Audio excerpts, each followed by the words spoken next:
चला आपण आज नीतिशतकातील राजा भर्तृहरीच्या नीतिशतकातील एक श्लोक पाहूया की ज्यामुळे माणूस आपल्या जीवनाची कशी अवहेलना करतोय हे आपणास या श्लोकावरून दिसेल.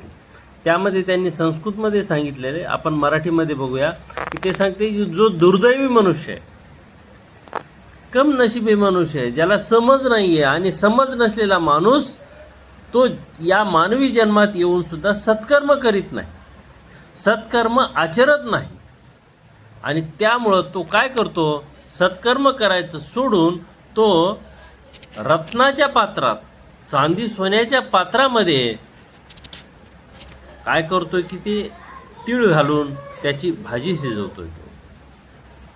आणि ती शिजवतोय कशानं, तर चंदनाचे लाकडं त्याला जाळतोय आणि त्याच्यातून ते चंदनाचे लाकडं आणून ते घालून तो काय करतोय की त्याला शिजवण्याचा प्रयत्न करतोय. आणखीन सांगितले पहा की माणूस आपल्या जीवनाची कशी अवहेलना करतो, जीवनामध्ये जे येऊन करायचं ते न करता दुसरंच काय करतोय.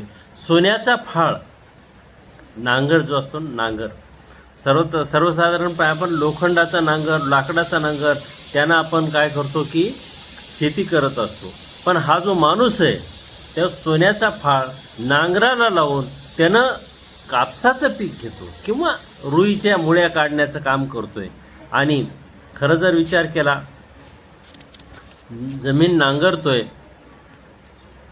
आणि हे सगळं करतोय तर खरंच या सोन्याच्या नांगराची यासाठी आवश्यकता होती का, ती कुठे असायला पाहिजे. किंवा कापराचं झाडं तोडले, त्यानं कापराची झाडं लावले, ते तोडून टाकले आणि त्या ठिकाणी हिरक पेरला.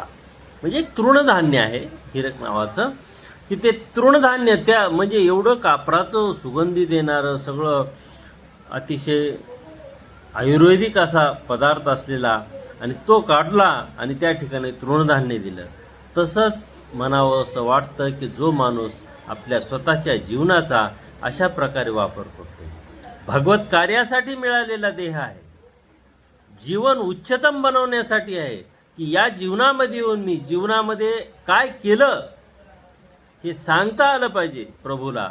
आणि असं न करता जे एवढं रत्नासारखं दिलेलं शरीर आहे ते रत्नासारखं शरीर सर्वसाधारण भोगच वस्तूसाठीच माणूस खर्च करतो.